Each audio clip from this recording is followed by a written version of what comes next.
This is Goku-san DBZ, and welcome back for a new video game news vlog. Now, with that said, there's not as much video game news today since I already covered some a few days ago. So with that said, still, first news is gonna be movie news. Over the weekend, interestingly enough, at box office, number one was retaken by The Joker.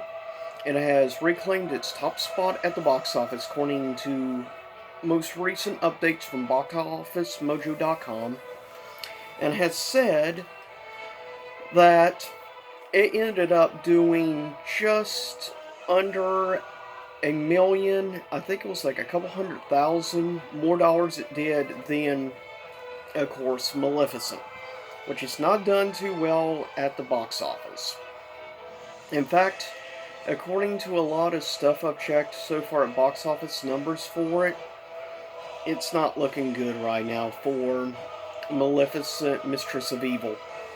It's looking like it might actually lose the studio money or barely break even. Hard to say, but right now it's looking like it may possibly lose money for Disney. So that's not good in the least.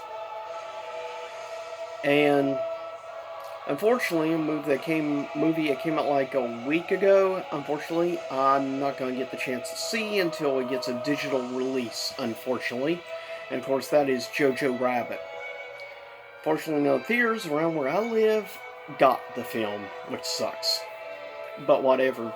Joker, I have actually gone back. I've now seen Joker 3 times. I can honestly say I love the film. Eventually, I may do a actual movie review of the Joker. We'll see.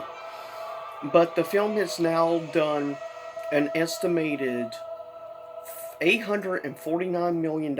It still has not surpassed the previous record holder coming out in October, of course, that being Venom, made about 870 million. So it's about 21 million behind behind Venom.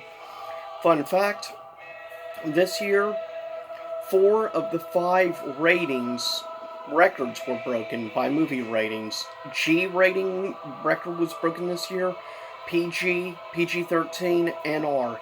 The only rating that was not broken and is still held by a very long time movie since the 90s is the rating NC-17. And of course that's held by the 90s movie Showgirls. Not a very good movie in my opinion at all. Honestly, there's not a great amount of quality to that film, but it's still number one. There's no other NC-17 that's come close to it. But as of this year now, the largest grossing G-rated movie of all time is Toy Story 4. Is now the new G-rated record holder. The PG record holder is held by the remake of The Lion King. The PG-13, of course, is Avengers Endgame, and the largest grossing rated R movie is now The Joker. The Joker has dethroned Deadpool 1, or Deadpool 2, I mean, as the largest grossing R-rated film of all time. And in fact, it has done about, I think somewhere between 50 and 60 million more dollars than Deadpool. That's quite impressive, so good job there, Joker. Good job, Phoenix.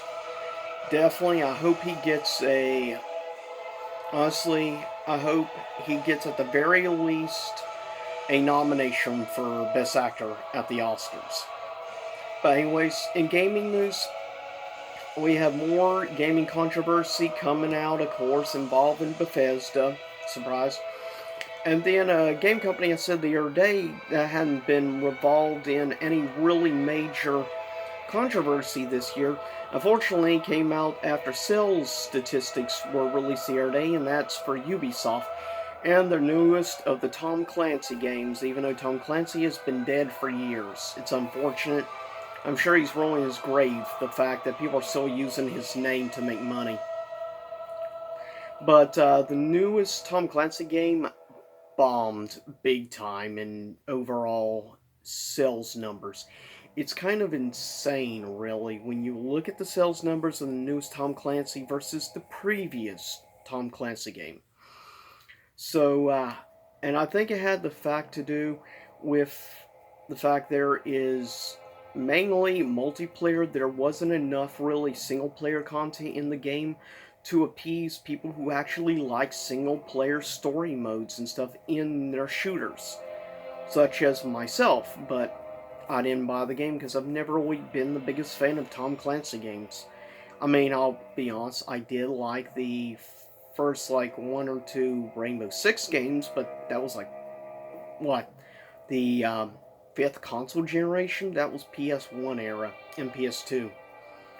Very different time period. Back then, the only thing that mattered was story mode and everything, single player content, not multiplayer. And that's one thing I miss about the fifth and sixth console generations. Multiplayer was not important at all. It wasn't until the seventh console generation, unfortunately, that multiplayer became a big priority. And even more so in the eighth console generation, which sucks. That's one of the reasons I'm not the biggest fan overall of most first-person shooters. But at the same time, that's why I praise games like Titanfall 2, because it had a really good single-player story. Unfortunately, only about 5 or 6 hours long, which sucks. That wasn't longer, but then we got stuff like Wolfenstein with like a 20 plus hour story mode, which is what I want to see in more shooters, is stuff like the New Order from Wolfenstein. I want to see even more single player content from things like Destiny 2. Because Destiny is great in the gameplay aspect, I just hope also Halo returns to its beginnings with Halo Infinite. With that said, also quickly announcing. Quickly, I want to mention though, because of the bad sales numbers and projections, the CEO, I forget his name, from France, CEO of Ubisoft, since it is a French-based company, of course, fun fact. But they've announced they're pushing back a lot of their major titles to 2020 and 2021. So the next Assassin's Creed will probably be either 2020 or 2021 for its release. Now, it hasn't been confirmed yet. There's been rumors that the next Assassin's Creed is going to revolve around the time period and stuff of the Vikings. If so, that's going to be interesting, adding elements of Norwegian culture, sort of like the, I guess you could say, somewhat reboot aspects of course, God of War from last year. Did that as well. Should be interesting if those rumors are true. Now, they also announced, of course, Ubisoft announced also they're pushing back the release date of other big titles, even though they never said Assassin's Creed, but they said it unmarked major titles, so obviously it's probably Assassin's Creed. They say Watch Dogs 3 would begin push back a little bit. They also said the next Far Cry game got pushed back. They're talking maybe 2021 for Far Cry 6. We'll see how that goes. Then other titles as well. I'm curious to see what else of major titles, of course, because it is sounding like pretty big titles. I mean, you got Assassin's Creed, you've got Far Cry, you've got Watch Dogs. It is interesting, Watch Dogs ended up becoming a franchise, though, in the end. Now, of course, interestingly enough, given how big a flop this Tom Clancy game was, that means the Division 2 has overall probably been their biggest game of the year in sales, and it wasn't that great of a game in sales numbers, but it definitely performed better than the new Tom Clancy game. But anyways, with that said, this is a little bit of the, I guess you could say, my vlog on video game / movie news. Also, I want to quickly mention, if you're a subscriber of Netflix, there's a new post-apocalyptic TV show coming. It's looking interesting, and supposedly there's possibly somebody formerly from the show Supernatural is going to be involved in the show. If so, that should be interesting, to say the very least. I forget the name of the show now. I'll double check, make sure what the name is, and I'll add it in below in description box on this video. That way you have the info. But with that said, this is Goku Sun DBZ. Also quickly mention, Netflix confirmed they are filming and getting ready to finish up filming on another season 5 of Lucifer. So it's getting at least a 5th season. So that's good at the very least.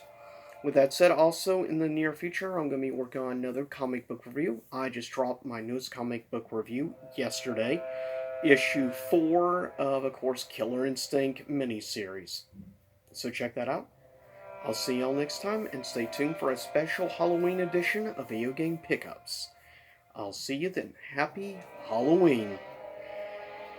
And also, I'm gonna be dropping, just so you know, my playthrough of Vampire Savior on Halloween. On Wednesday, I'll be uploading a special top 10 list. Top 10 family-friendly, or I would say family-friendly Halloween films to check out. None of them are above PG, so in order to be family-friendly. And I'm filming on Monday. Tomorrow, on Tuesday, I will be uploading best to worst list of ranking the Conjuring Cinematic Universe. So stay tuned for those special Halloween edition videos. And I'll see you next time. And I hope you enjoyed the music in the background from Dark Souls 3.